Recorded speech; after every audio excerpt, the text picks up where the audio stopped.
देखिए, अब अपन जान लेते हैं क्रोड के चुंबकन वे विचुंबकन।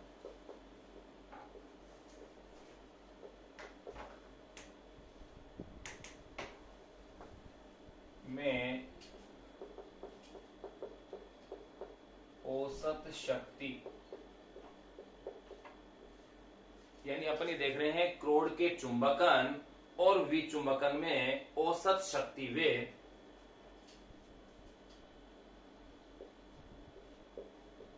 की व्याख्या। ये वाला कॉन्सेप्ट जो कि इसी डायग्राम से अपन इसे क्लियर करेंगे, तो ध्यान रखना।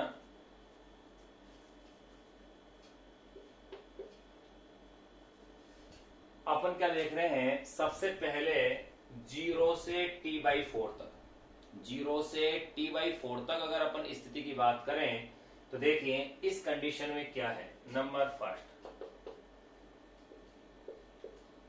0 से t/4 तक, 0 से t/4 तक वाली अगर स्थिति की अगर अपन चर्चा करते हैं तो यहां आप क्या देखेंगे कि कुंडली यानी जो उसकी जो क्रोड है किस तरह से वो चुंबकित हो रही है और किस तरह से विचुंबकित हो रही है, उसको अपन देखें तो देखिए चित्र ही बनाना पड़ेगा, छोटा बना देंगे थोड़ा।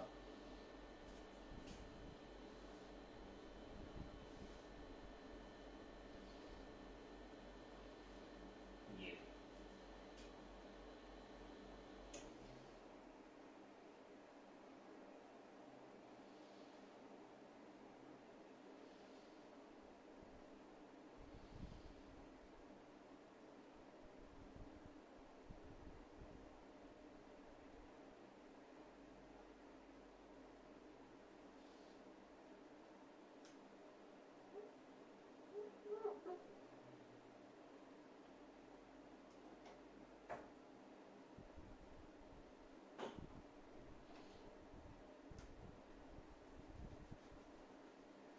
यहाँ इसमें करंट फ्लो हो रहा है और यहाँ इस तरह से आउटपुट है। अब इसमें अपन क्या देखते हैं कि कुंडली कैसी हो रही है, चुंबकित होगी। कैसे होगी वो चीज अपन अभी लिखेंगे। इधर करंट डायरेक्शन है, नॉर्थ पोल या साउथ पोल बनेगा।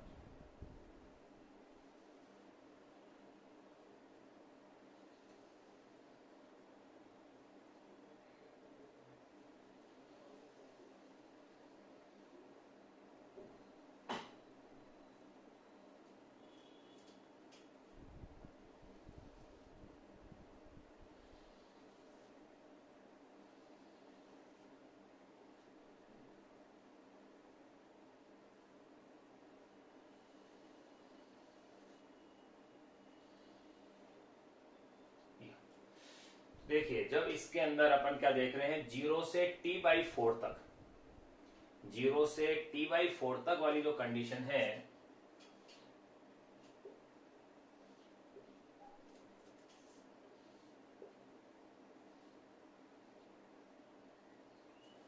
जीरो से t/4 तक, या यूं कह सकते हैं अपन इसे प्रथम 1/4 भाग हो गया। 0 से t/4 तक कह दें, या इसे क्या कह सकते हैं, प्रथम 1/4 भाग। प्रथम 1/4 यानी 0 से t/4 तक, या इसे आगे जो स्टेप है, चलो इसे कह देते हैं अपन प्रथम 1/4 में, प्रथम 1/4 या फिर द्वितीय 1/4, इस तरह से क्रम चलता रहे।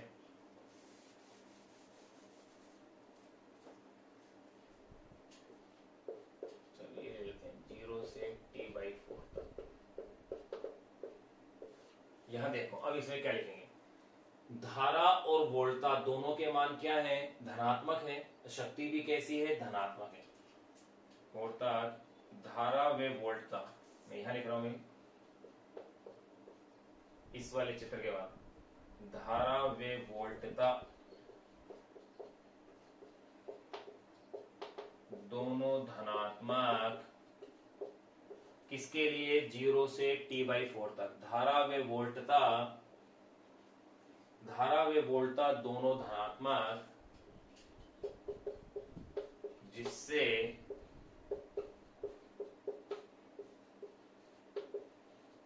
शक्ति भी धनात्मक, क्या है? धनात्मक। अगर शक्ति धनात्मक है, इसका मतलब जो क्रोड है वो स्रोत से शक्ति क्या कर रही है? ग्रहण कर रही है, यानी ऊर्जा ग्रहण कर रही है। शक्ति भी धनात्मक, अतः क्रोड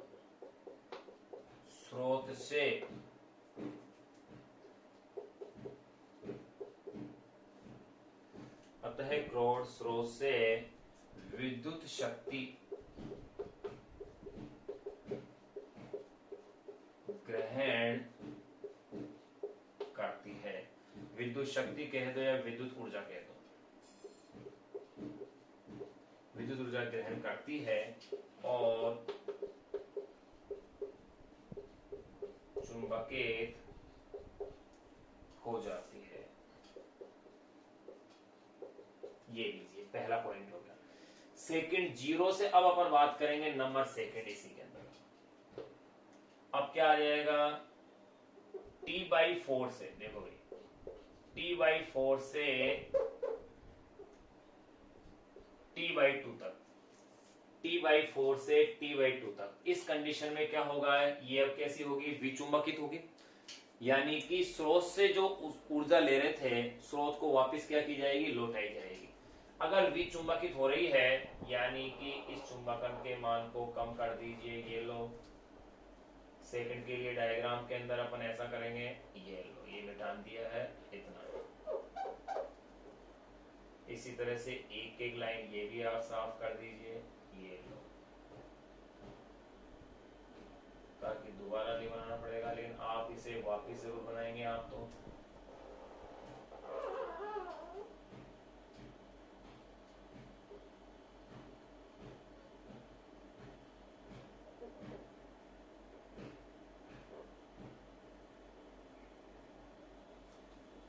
ठीक ऐसा ही यहां कर दीजिए आप।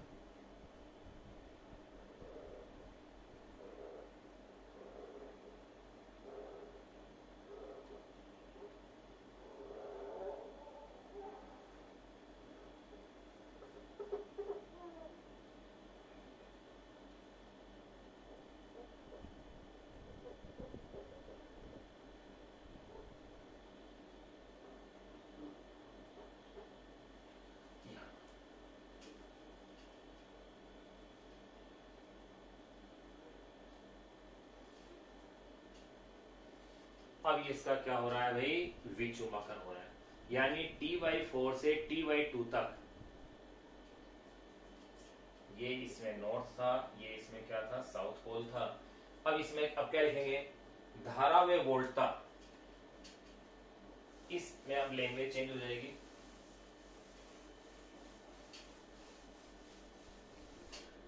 तो आप देखिएगा नंबर सेकंड में T/4 से T/2 तक क्या हो रहा है? इसके अंदर धारा तो कैसी है? धनात्मक, लेकिन वोल्टता कैसी है? ऋणात्मक।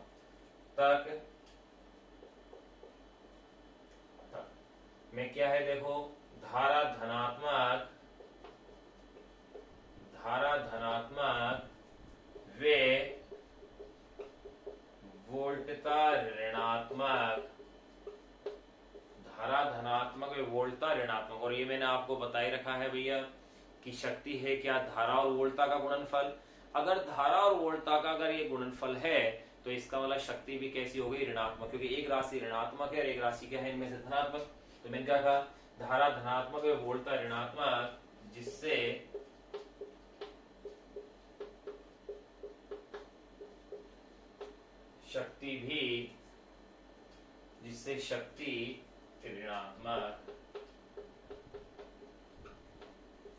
शक्ति ऋणात्मक, अर्थात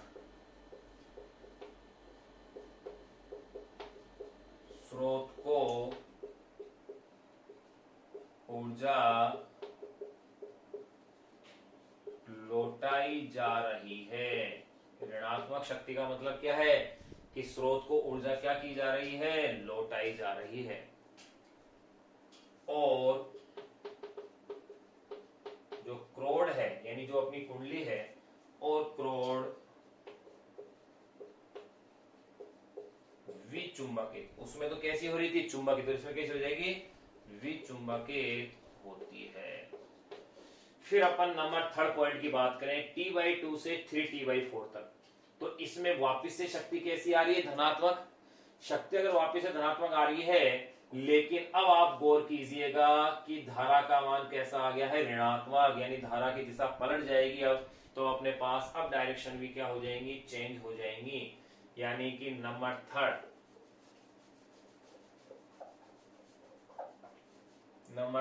अब ले लिए। नंबर सेकंड आप नोट कर लें, उसके बाद अपन अब शुरू कर रहे हैं नंबर थर्ड। नंबर थर्ड में अपन कैसे क्या लेंगे, नंबर थर्ड में आप लेंगे T/2 से 3T/4 तक।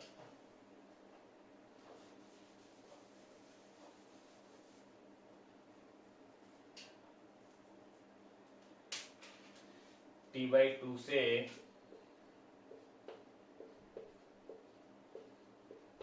3T/4 तक। इसमें अब क्या होगा, करंट डायरेक्शन जो है वो चेंज हो जाएगा, ये लीजिए, क्योंकि आप भी देख रहे हैं कि धारा की दिशा चेंज हो गई। अब भाई धारा की दिशा अब क्या हो गई, पहले ऊपर प्लस में थी, अब कैसी हो गई, माइनस में, यानी इसकी भी डायरेक्शन चेंज हो जाएगी। अगर करंट डायरेक्शन चेंज हो जाता है, यानी कि करंट का फ्लो इधर से इधर होगा, तो ये पोल भी चेंज हो जाएगा। ये लो, ये वाला पोल हो जाएगा नॉर्थ और ये वाला पोल बन जाएगा साउथ। और अगर ऐसा है तो ये इसकी भी डायरेक्शन चेंज हो जाएगी, यानी कि ये चेंज होकर के यो डायरेक्शन बन जाएगा, ये नंबर थर्ड के अंदर। और अब ये क्या होगी, वापिस से चुंबकित होगी, क्योंकि शक्ति का मान कैसा है, धनात्मक, तो वो वापिस से चुंबकित कर दीजिए आप इसे। ये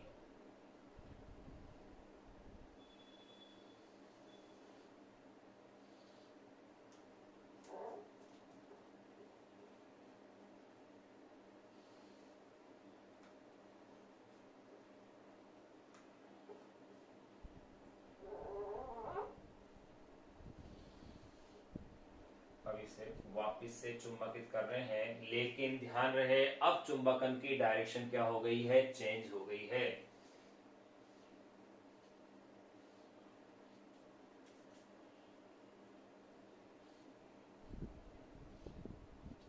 अब चुंबकन की डायरेक्शन क्या हो गई है, इसमें चेंज। तो देखो इसमें क्या होगा,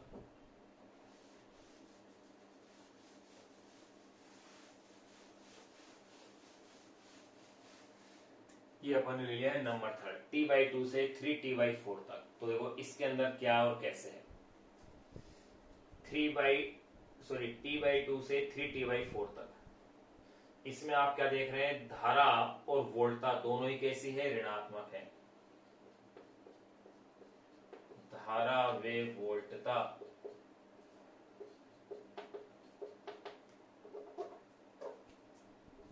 दोनों ऋणात्मक, धारा व वोल्टता दोनों ऋणात्मक।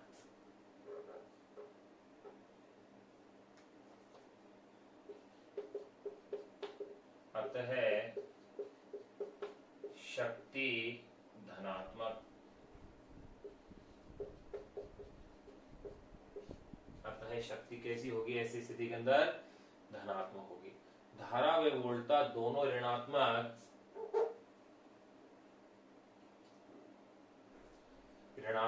अतः शक्ति धनात्मक, अर्थात स्रोत से ऊर्जा ग्रहण की जाती है और क्रोड चुंबकित हो जाती है। तो ध्यान है, लेकिन अब की बार चुंबकन पहले का क्या हो गया है, विपरीत हो गया। नंबर फोर्थ अब अपन क्या देखेंगे, 3T/4 से कहां से भैया 3T/4 से T तक। तो यहाँ इस स्थिति में आप क्या देख रहे हैं, धारा तो ऋणात्मक है लेकिन वोल्टता कैसी है, धनात्मक, तो शक्ति कैसी होगी, ऋणात्मक। अर्थात स्रोत को वापिस से ऊर्जा क्या की जाएगी, दे दी जाएगी, लौटा दी जाएगी, यानी वापिस से कुंडली क्या हो जाएगी, विचुंबकी। तो अपन ने कितने पॉइंट देख लिए हैं, 3। नंबर 4, तो ये आप नोट कीजिए। इसके बाद फिर अपन नंबर 4 की बातें करते हैं।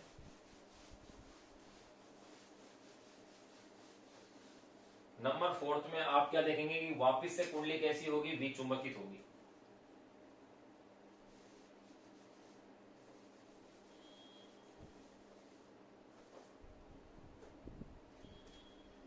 नंबर 4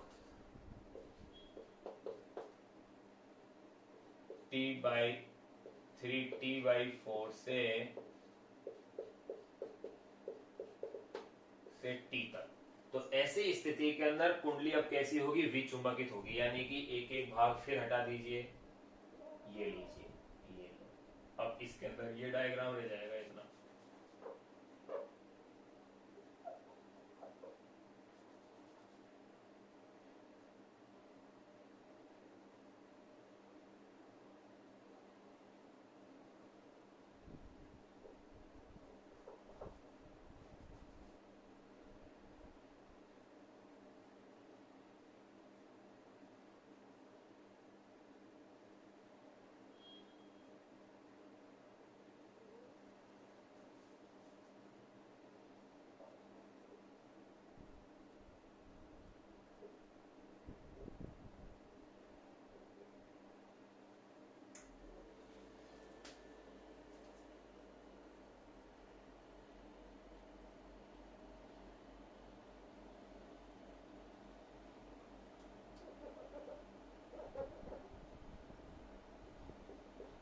कुंडली की पोलैरिटी में कोई चेंज नहीं आएगा, पोलैरिटी वही है।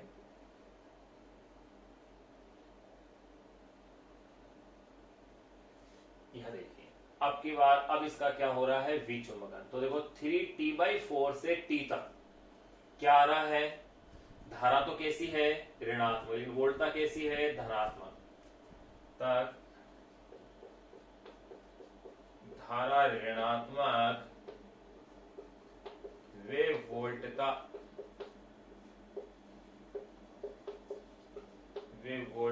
धनात्मक, धारा ऋणात्मक वे वोल्टता धनात्मक। अतः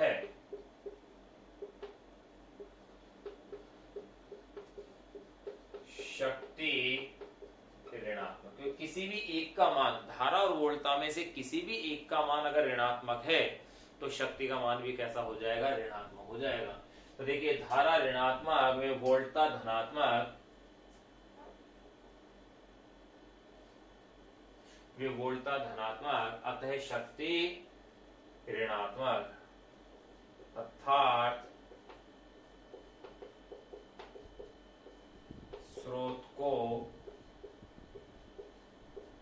ऊर्जा लौटा दी जाती है और क्रोड, या इसे अपन कहते हैं कुंडली, और क्रोड विचुंबकित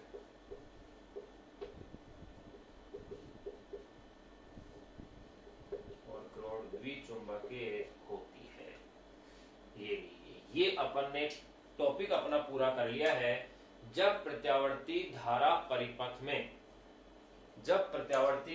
परिपथ में केवल प्रेरकत्व जुड़ा हो, जब प्रत्यावर्ती धारा परिपथ में केवल प्रेरकत्व जुड़ा हो, यानी शुद्ध प्रेरकत्वीय परिपथ, उसके लिए क्या क्या चीज अपन ने जानी है वो उन पे गौर करो। देखो, सबसे पहले अपन ने उसके लिए धारा का मान ज्ञात किया था, number A point. Number B point अपन ने कलांतर ज्ञात किया था जो π/2 आया था। नंबर सी पॉइंट अपन ने उसके लिए अवरोध ज्ञात किया था जिसे अपन ने कहा था प्रेरणिक प्रतिघात। बिल्कुल याद कीजिए, उसे कहा था अपन ने प्रेरणिक प्रतिघात, जिसको अपन ने एसी और डीसी पर निर्भरताएं देखी थी। प्रेरणिक प्रतिघात के बाद नंबर 4 जो अपन ने इसके अंदर देखा, वो फिर अपन ने देखा इसके लिए जावक्रीय निरूपण देखा, फिर उसके बाद फेजर आरेख खींचा, और फिर अपन ने औसत शक्ति की गणना करी, जो कि ग्राफ के द्वारा कितनी आई थी, अपने पास 0 आई। फिर इसी में अपन ने व्याख्या कर ली कि कुंडली के चुंबकित और विचुंबकित होना। अब अपने पास तीसरा जो अपन पढ़ेंगे, जब प्रत्यावर्ती धारा परिपथ में केवल संधारित्र संयोजित हो, अर्थात शुद्ध धारितीय परिपथ। ध्यान रहे ये जो शुद्ध वाले हैं, पहला, दूसरा, तीसरा, यानी शुद्ध प्रतिरोधात्मक, शुद्ध प्रेरकत्वीय और शुद्ध धारितीय परिपथ, ये तीनों आपको अच्छे से याद रहने चाहिए, अच्छे से आपके समझ में आने चाहिए, क्योंकि अपन सारी चीजें इसके अपन पढ़ रहे हैं, सारे कॉन्सेप्ट अपन जान रहे हैं, सारे बिंदुओं पर अपन चर्चा कर रहे हैं। अगर ये कॉन्सेप्ट आपके क्लियर हैं तो ये चैप्टर आपके लिए अब आसान होता चला जाएगा। तो अब देखिए, और अगर आपने इसको अच्छे से नहीं पढ़ा तो ये चैप्टर उतना ही आपके लिए कठिन होता चला जाएगा।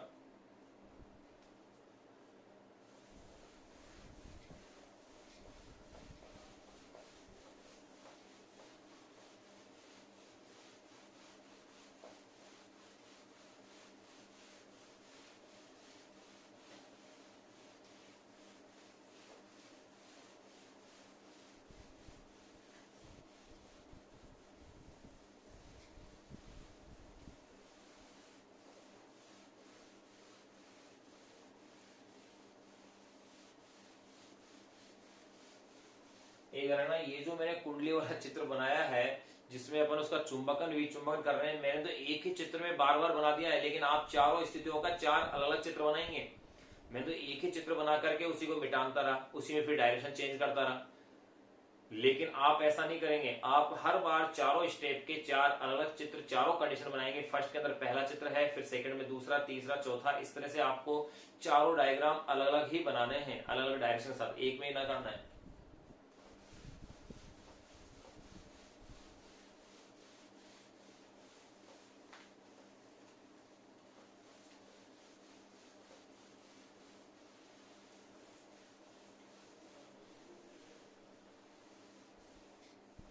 नंबर 3 जिसको अपन अब जो पढ़ रहे हैं वो देखिए। नंबर 3, जब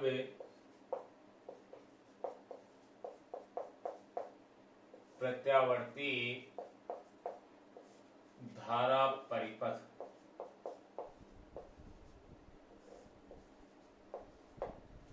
परिपथ में केवल संधारित्र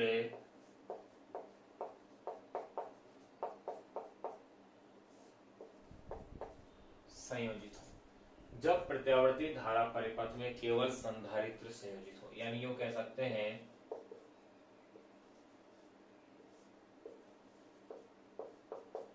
शुद्ध धारितीय परिपथ। अगर शुद्ध धारितीय परिपथ है, नहीं केवल संधारित्र को अपन क्या कर रहे हैं, इसमें संयोजित कर रहे हैं, तो देखिए किस तरह से अपन इसका चित्र बनाए। ये मान लिया मैंने कोई एक संधारित्र है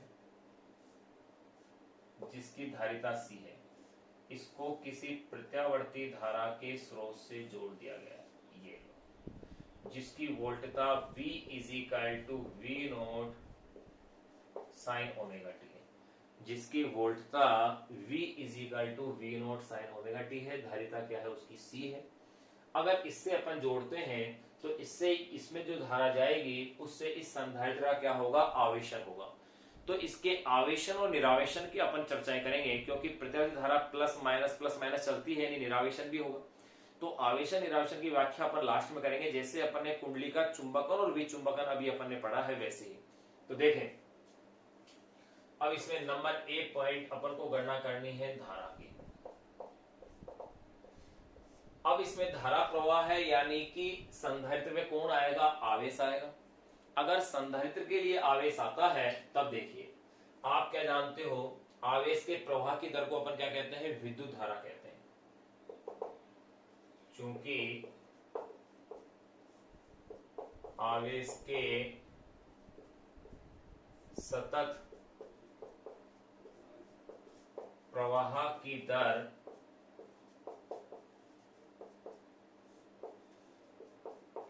विद्युत धारा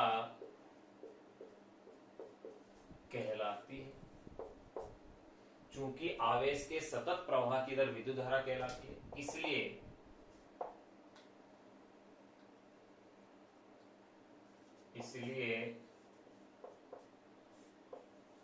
विद्युत धारा I इजिकल टू क्या होगा, dq अपॉन में dt। बिल्कुल यही फॉर्मूला होगा। अब यहाँ पर Q क्या है, आवेश है।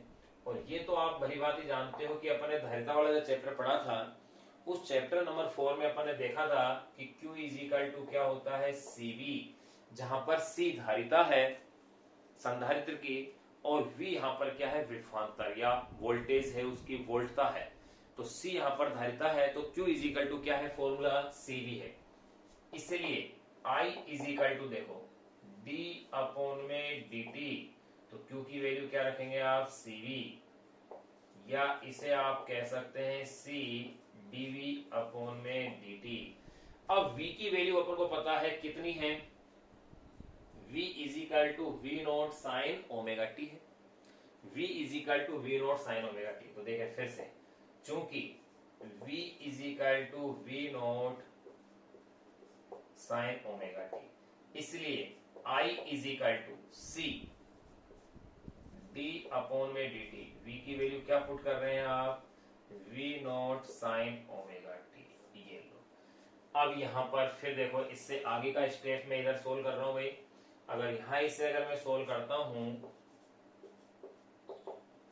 V नॉट को बाहर ले लीजिए, तो ये हो जाएगा V nought C d upon में dt साइन ओमेगा टी। और ये आपको आना चाहिए कि साइन का टी के सापेक्ष अवकलन आप कर रहे हैं, तो आपको देखो ध्यान है, जब मैंने साइन का समाकलन किया था तो माइनस कोस था, इसका मतलब साइन का जो अवकलन है वो प्लस कोस होगा। वहां पर आपने देखा था कि टी के साथ ओमेगा भाग के रूप में लिखा जा रहा था, तो यहाँ क्या लिखा जाएगा, गुणा के रूप में। भाई समाकलन तो आपने 11th में अच्छे से पढ़े हैं फिजिक्स के अंदर। तो फिजिक्स में जो अपन ने पहला चैप्टर जो पढ़ा था, जिसमें गणितीय विवेचनाएं अपन पढ़ते हैं, गणितीय चीजें अपन जो पढ़ते हैं, भौतिकी में उपयोग गणित सूत्र पढ़ते हैं, वहां इसको विस्तार पूर्वक अपन पढ़ते हैं 11th के अंदर। तो यहाँ अपन को डायरेक्टली इसको यूज करना है कि D sine omega T upon में dt। तो इसकी वैल्यू देखो क्या होगी, I is equal to V nought C, ये होता है ओमेगा कोस ओमेगा टी, यानी d अपॉन में dt साइन ओमेगा टी की वैल्यू क्या होती है, ओमेगा कोस ओमेगा टी होती है, जिसे कि आपने यूं लिख दिया है V nought omega C cos omega T. ध्यान रहे, मैंने थोड़ी देर पहले एक बात की थी कि जब मेरे पास माइनस कोस ओमेगा टी था, माइनस कोस ओमेगा टी को मैंने क्या लिखा था, sign omega T minus pi by to. उसी समय मैंने कहा था कि प्लस अगर कोस ओमेगा टी है तो उसे क्या लिखा जाएगा, sign omega T plus pi by two. तो यहां पर भी ऐसा ही होगा। तो यहां आप इसे ऐसा लिख सकते हैं, I is equal to V nought omega C cos omega T का मतलब sine omega T plus pi by two. बिल्कुल लिखा जा सकता है। अगर ऐसा लिखा जा सकता है तो फिर एक चीज आप फिर से गौर कीजिए, यहां मैं V नॉट 1 अपॉन में ओमेगा C ऐसा भी लिख सकता हूं, sign omega T plus pi by to. कैसे, अरे भाई आप ऐसे समझो, जैसे x है, x का मतलब मैं 1 अपॉन में x भी लिख सकता हूं। 1 अपॉन में x का मतलब क्या है, x ही तो है। तो यहां पर भी क्या है, ओमेगा c है, तो इसको मैंने 1 अपॉन ओमेगा c कर दिया। अब ये मेरे पास समीकरण आई है धारा की। अब अपन क्या जानते हैं, अपनी जो मूल धारा की समीकरण बननी चाहिए वो क्या होगी, to I nought, I is equal to I nought, यानी पूरा ये जो पद होगा वो किसके इक्वल होगा भैया, आई नोट के इक्वल होगा, I note sine omega T plus pi by two. यही तो स्टेप बनेगी। तो ये धारा का शिखर मान है, यानी कि V नोट अपॉन में 1 अपॉन में ओमेगा C। तो इसे आप यूं कह सकते हैं, I is equal to I note sine omega T plus pi by two. तो देखें, अपन ने धारा का मान इसमें कैलकुलेट जो किया है, उस मान को आप देखेंगे, आवेश के सतत प्रवाह की दर विद्युत धारा कहलाती है, इसलिए विद्युत धारा I इजिकल टू क्या हो गया, dq अपॉन में dt हो गया। चूंकि q इजिकल टू क्या होता है, आपके पास CV होता है, q Q is equal to C भी ले लिया, इसलिए I is equal to D upon में डी टी। क्यू की वैल्यू क्या रख दिया आपने सी वी, सी को आपने बाहर कर दिया तो क्या बच गया डी वी अपॉन में डी टी। तो V अब चूंकि अपन V की वैल्यू क्या जानते हैं V nought sine omega T है, जहां पर V नॉट वोल्टता का क्या है शिखर मान है, इसलिए I is equal to C D upon में D T V naught sine omega T.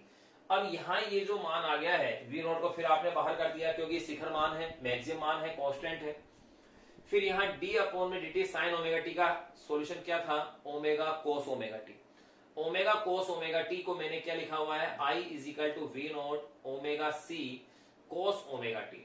Arrange कर दिया है मैंने।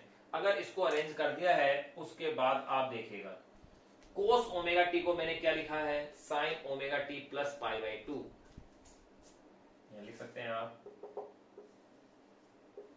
कोस omega T is equal to sine omega T plus pi by two. इसी तरह से आप यहां भी ये कह सकते हैं d अपॉन में dt sine omega T is equal to omega cos omega T, ऐसे भी कहा जा सकता है चूंकि d sine omega T dt is equal to क्या है ओमेगा कोस ओमेगा टी। फिर यहां तक की स्टेप आने के बाद मैंने क्या किया इस ओमेगा सी को 1 अपॉन में ओमेगा सी करके लिख दिया है। तो यहां अगर मेरे पास इस फॉर्मेट के अंदर ये इक्वेशन आ जाती है तब मैं क्या देख रहा हूं कि ये राशि जो है किसके इक्वल होती है करंट के। अब यहां अगर करंट के इक्वल है तो इससे एक फिर नई राशि अपने पास फिर प्राप्त हो जाएगी। वो क्या प्राप्त होती है वो देखिए।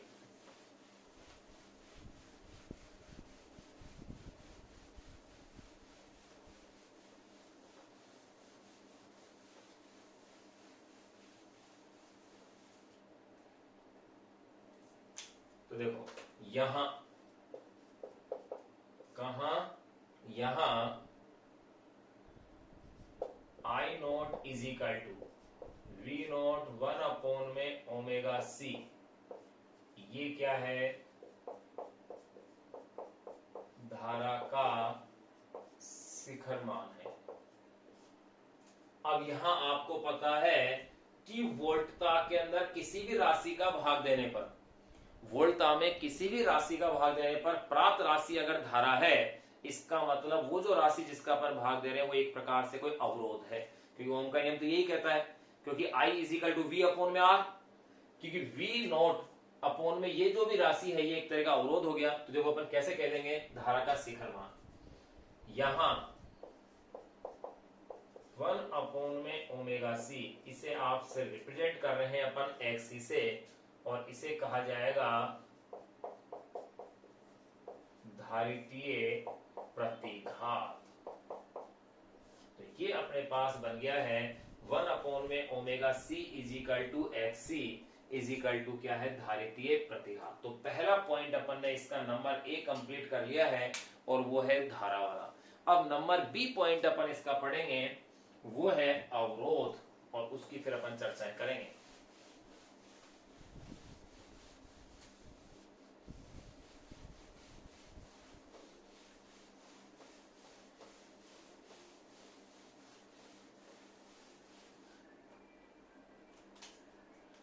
नंबर बी अवरोध।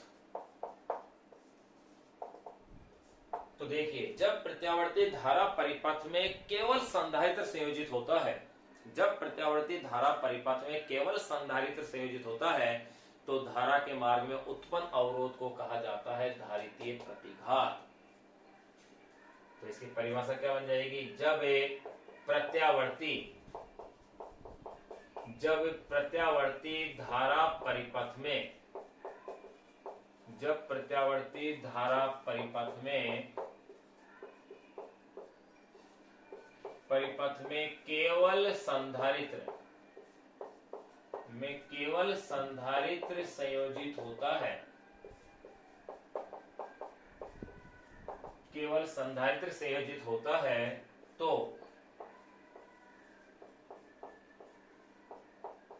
धारा के मार्ग में उत्पन्न अवरोध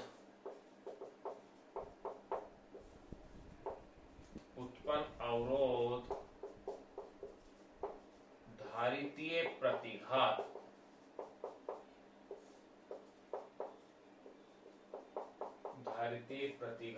प्रतिघात कहलाता है,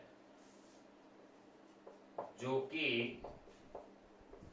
XC इज इक्वल टू 1 में ओमेगा सी होता है, जिसका मान अपन ने यहां निकाल लिया है, जो कि XC इज इक्वल टू 1 में ओमेगा सी होता है।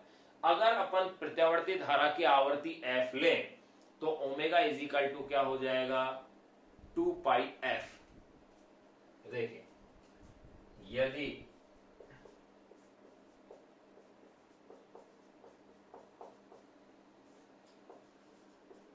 प्रत्यावर्ती धारा की आवृत्ति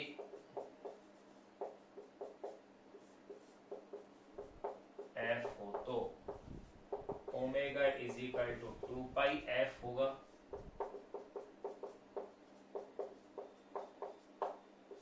जिससे XC इज इक्वल टू 1 में 2 पाई एफ सी, ये आपके पास फॉर्मूला आ जाएगा। और इस फॉर्मूले से आप गौर कीजिए, 2 पाई और C अगर कांस्टेंट है तो XC इज प्रोपोर्शनल 1 में F होगा। यानी इसके लिए अगर आप ग्राफ खींचते हैं तो ये ग्राफ आपके पास इस तरह से आएगा। यहां आपने XC को लिया, सॉरी यहां आपने F को लिया है और यहां आप ले रहे हैं XC को, तो इनके मध्य जो ग्राफ आएगा वो परवलय के रूप में इस तरह से, इस तरह का ग्राफ इनके बीच में ये अपन को क्या होगा, प्राप्त होगा। यहां अपन ने इसका ग्राफ भी देख लिया है, निर्भरता देख ली। अब अपन इसकी चर्चाएं करें दिष्ट धारा और प्रत्यावर्ती धारा के लिए। तो देखो भैया, दिष्ट धारा के लिए आवर्ती का मान क्या होता है, 0। अगर F का मान 0 है तो XC का मान क्या हो जाएगा, अनंत। यानी दिष्ट धारा को संधारित्र के अंदर से किसी भी स्थिति में पास करना संभव नहीं है, क्योंकि उसके लिए धारितीय प्रतिघात का मान क्या होगा, अनंत होगा। लेकिन प्रत्यावर्ती धारा की आवर्ती जितनी अधिक होगी उसका संधारित्र से गुजरना उतना ही क्या होगा, आसान होगा, क्योंकि आवर्ती अधिक होगी तो धारितीय प्रतिघात का मान क्या होगा, कम होगा। ये चीज अपने पास क्लियर हो गई कि दिष्ट धारा के लिए तो पूर्णतः अवरोधक का कार्य करेगा, लेकिन प्रत्यावर्ती धारा को यह आसानी से क्या होगा, गुजरने देगा। अर्थात प्रकृति का उल्टा प्रक्रम हो गया इसमें। जो प्रकृति वाला प्रोसीजर था, प्रेरकत्व में तो क्या हो रहा था कि प्रेरकत्व में तो आपने देखा था कि वो डीसी को जो है, डीसी के लिए मार्ग प्रशस्त कर रहा था और एसी को रोक रहा था। लेकिन संधारित्र वाले केस के अंदर उल्टा हो गया कि ये डीसी को जाने नहीं देगा और एसी को आसानी से जाने देगा। उसका जस्ट ऑपोजिट केस बन जाता है।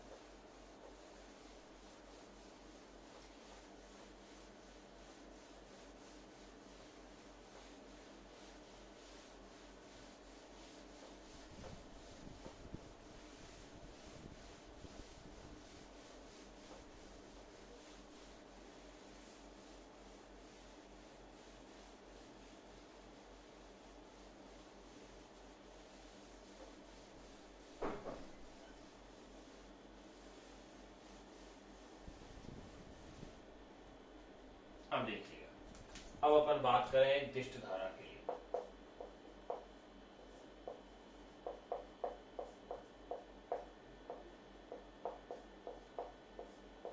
F इजिकल टू 0, दिष्ट धारा की आवृत्ति 0 होती है, इसलिए XC इजिकल टू 1 में 2 पाई C इजिकल टू क्या हो जाएगा, इंफिनिटी। यानी कि दिष्ट धारा के लिए धारितीय प्रतिघात क्या होता है, अनंत होता है। और अगर प्रत्यावर्ती धारा की बात करें तो प्रत्यावर्ती धारा के लिए इसका मान जितना अधिक होगा आवर्ती का, उतना ही XC का मान कम होगा। एवं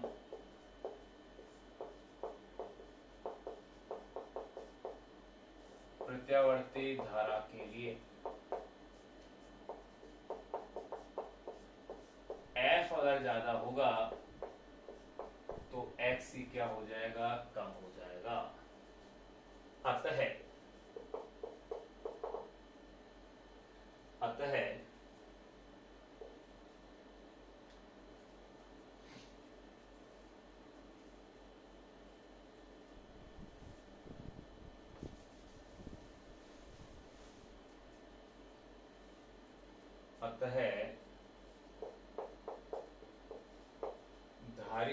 प्रतिघात, अतः धारितीय प्रतिघात दिष्ट धारा के लिए, दिष्ट धारा के लिए अनंत अवरोध की भांति व्यवहार करेगा। अतः धारितीय प्रतिघात दिष्ट धारा के लिए अनंत अवरोध की भांति व्यवहार करेगा, यानी उसे गुजर नहीं देगा। एवं उच्च आवृत्ति की, एवं उच्च आवृत्ति की प्रत्यावर्ती धारा का मार्ग प्रशस्त करेगा। ये अपने पास कॉन्सेप्ट पूरा हो गया। एक चीज और ध्यान रखना, ये जो चीज अपन इस जगह यहां पढ़ रहे हैं, आवृत्ति के साथ एक्सएल और एक्ससी में क्या चेंज आ रहा है, इसी कॉन्सेप्ट का उपयोग अपन एक 16वां चैप्टर है इलेक्ट्रॉनिक्स, उस इलेक्ट्रॉनिक्स के अंदर जो फिल्टर परिपथ जो अपन पढ़ेंगे, उस फिल्टर परिपथ में यानी एसी और डीसी का जो पृथक्करण किया जाएगा वो इन्हीं सिद्धांतों के आधार पर किया जाएगा, क्योंकि सी तो डीसी को गुजरने नहीं देगा और एल जो है वो एसी के लिए ज्यादा अवरोध उत्पन्न करेगा। तो इन दोनों का जो फिल्ट्रेशन किया जाएगा, एसी और डीसी का जो पृथक्करण किया जाएगा, वो इन्हीं सिद्धांतों के आधार पर किया जाएगा। तो देखिए ये अपन ने आवृत्ति वाला पॉइंट भी चेक कर लिया है, यानी अवरोध दूसरा पॉइंट हो गया है। एक पॉइंट अपना बीच में इसमें अपन ने मिस कर लिया और वो था कलांतर वाला। धारा का फॉर्मूला अपने पास आ गया था, अब उसको चलो नंबर सी दे देते हैं कलांतर वाले को। कलांतर में आपने देखा होगा कि जब प्रत्यावर्ती धारा परिपथ में अपने सी को जोड़ा तो आपने देखा था कि इक्वेशन क्या आई थी, I is equal to I note sine omega T plus pi by two. यानी जब प्रत्यावर्ती धारा परिपथ में केवल संधारित्र जुड़ा होता है तो धारा वोल्टा से पाई बाई टू कला कोण क्या होती है, आगे होती है। यानी धारा वोल्टा से पाई बाई टू कला कोण आगे है, या यूं कह सकते हैं वोल्टा धारा से पाई बाई टू कला कोण क्या है, पीछे है। तो इसी लैंग्वेज को जो अपन वहां धारा में लिखते हैं उसको अपन यहां लिख रहे हैं कलांतर के अंदर। तो देखिए जब प्रत्यावर्ती धारा परिपथ में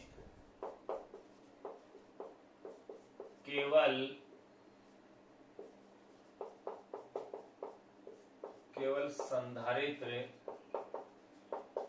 संयोजित होता है,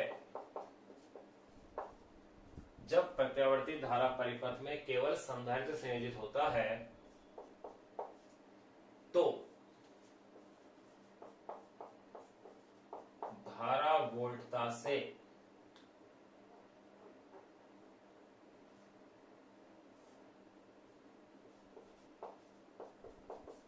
पाई बाई टू कला कोण, तो धारा वोल्टता से पाई बाई टू कला कोण आगे होती है। अर्थात यो भी कह सकते हैं वोल्टता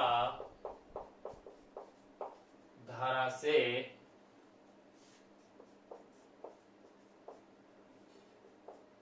पाई बाई टू कला कोण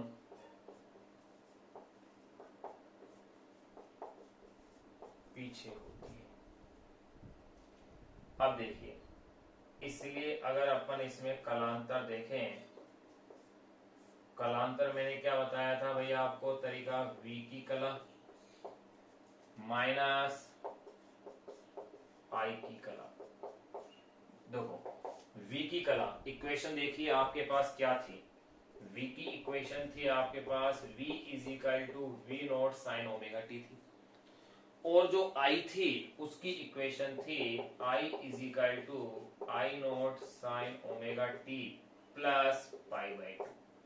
तो यानी इसकी कला तो क्या है ओमेगा टी V की, और I की कला क्या है omega T plus pi by to.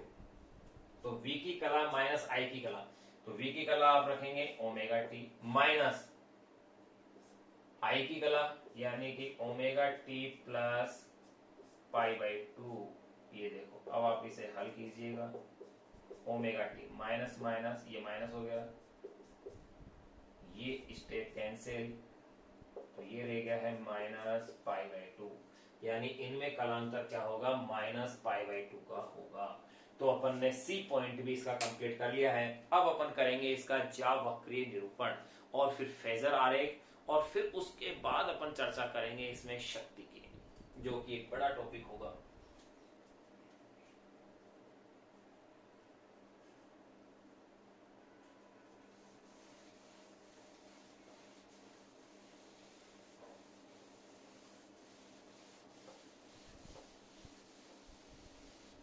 एक देखो ये जो पॉइंट मैं कंप्लीट जो बोर्ड पे लिख रहा हूँ, इन सारे पॉइंट्स को आप अपनी नोटबुक के अंदर कॉपी के अंदर इसको नोट कर लिया करें।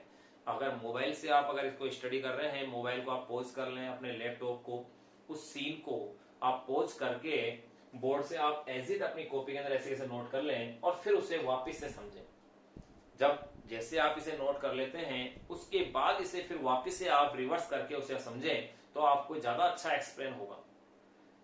साथ साथ आप इसे करते जाएं, प्रिपेयर करते जाएं। जितना 1 घंटे का रोज आप इसे तैयार करते जाएंगे तो आपका इस सिलेबस बहुत अच्छे तरीके से कंप्लीट हो जाएगा। सारे नोट्स आपको बनाने की इसमें कहीं जरूरत पड़ी नहीं रही है, क्योंकि कंप्लीट नोट्स में आपके इसमें बोर्ड पे लिख रहा हूँ, यहाँ तक कि न्यूमेरिकल तक मैं बोर्ड पे लिख के आपके इसमें हल कर रहा हूँ। तो आप एक एक स्टेप्स को इसकी को आप नोट कीजिए अपने पास। सारे जो भी कॉन्सेप्ट बन रहे हैं सबको अपन इसके अंदर नोट कर रहे हैं।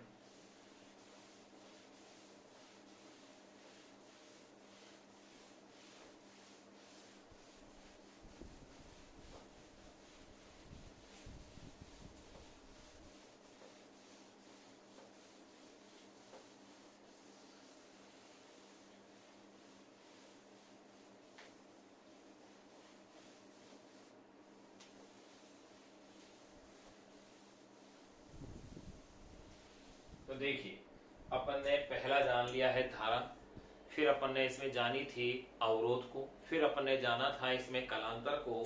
अब अपन जान रहे हैं नंबर डी ज्यावक्रीय निरूपण। ज्यावक्रीय निरूपण देखिए ज्यावक्रीय निरूपण कैसे है।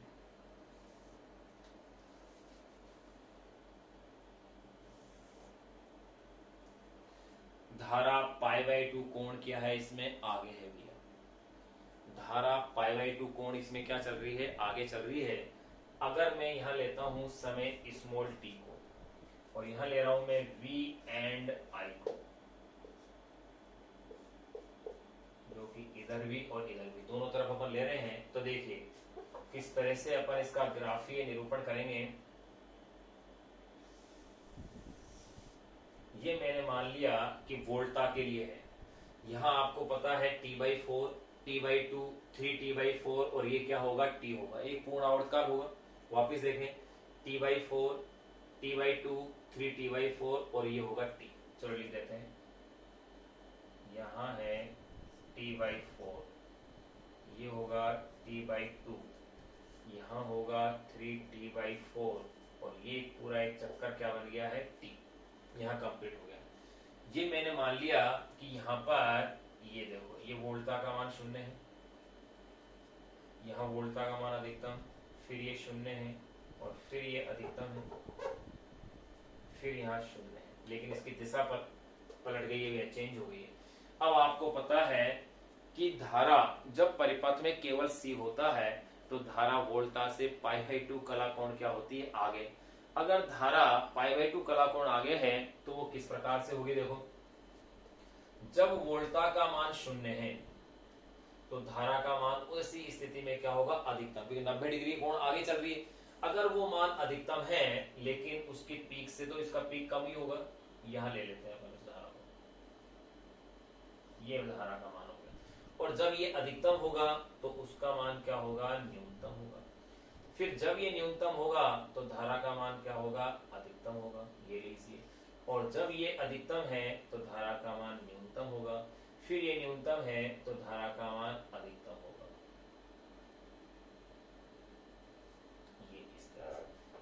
इनको अपने ढीले हाथ से मिला दीजिए।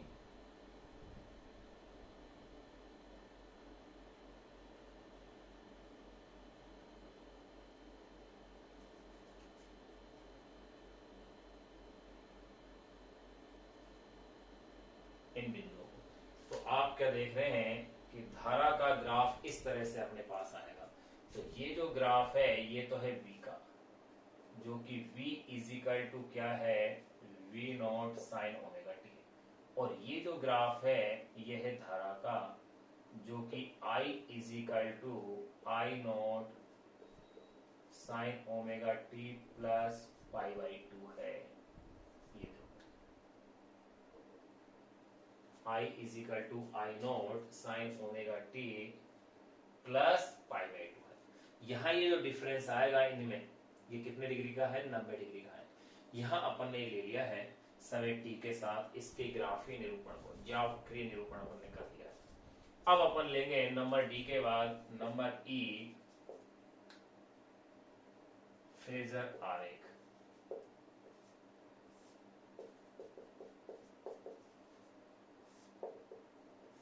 और फेजर आरेख का मैंने अर्थ बताया था कि धारा और वोल्टता के शिखर मानों का कला के साथ जो संबंध अपन व्यक्त कर रहे हैं, क्या कहा मैंने, धारा और वोल्टता का शिखर मानों का कला के साथ जो संबंध अपन व्यक्त कर रहे हैं, उस संबंध को ही अपन जो निरूपित कर रहे हैं, उसी संबंध निरूपण को ही अपन कहते हैं फेजर आरेख। तो यहां अपन इसका फेजर आरेख बनाते हैं। देखिए वो कैसा और क्या बनता है फेजर आरेख।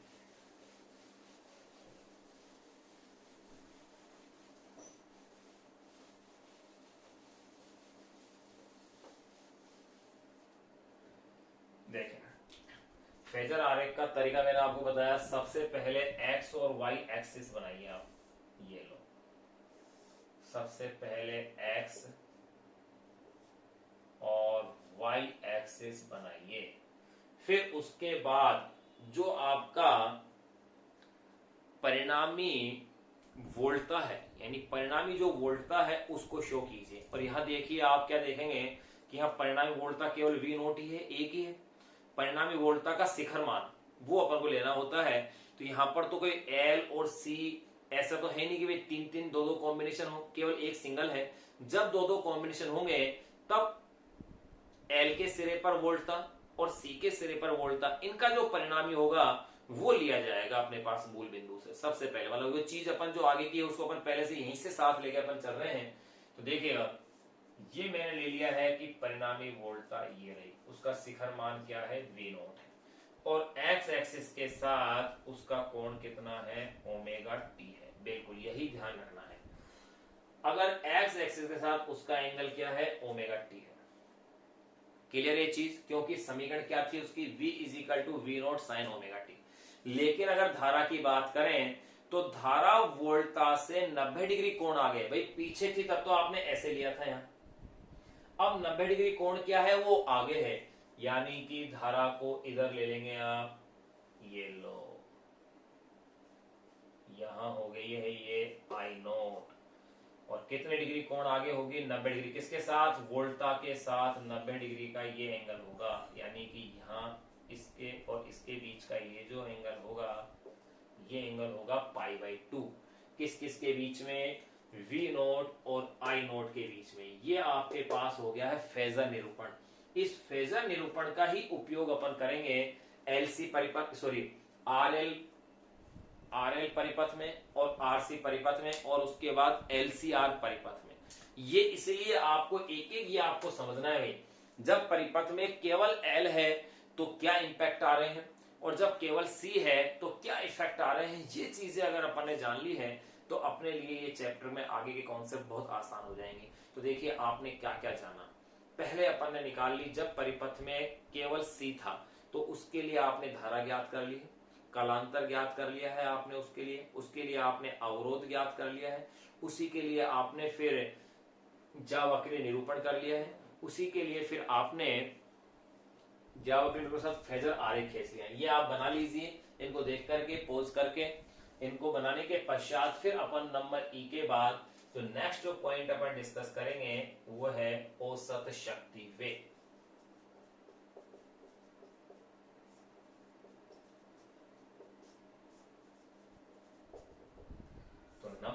नेक्स्ट जो पॉइंट अपन डिस्कस करेंगे वो होगा औसत शक्ति वेग। तो मैं बता दूं इसके लिए भी औसत शक्ति वेग का मान क्या आएगा, 0 आएगा। क्यों आएगा, क्योंकि अगर फॉर्मूले से अगर मैं बात करता हूं तो फॉर्मूला औसत शक्ति का जो अपन निकालेंगे, निकाला नहीं मैं डायरेक्ट बात कर रहा हूं, वो फॉर्मूला ये आता है P bar is equal to V R M S I R M S cos phi, जहां पर वी आर एम एस तो है वोल्टा का वर्ग माध्य मूल मान और आई आर एम एस है धारा का वर्ग माध्य मूल मान और फाई होता है उनके मध्य कलांतर।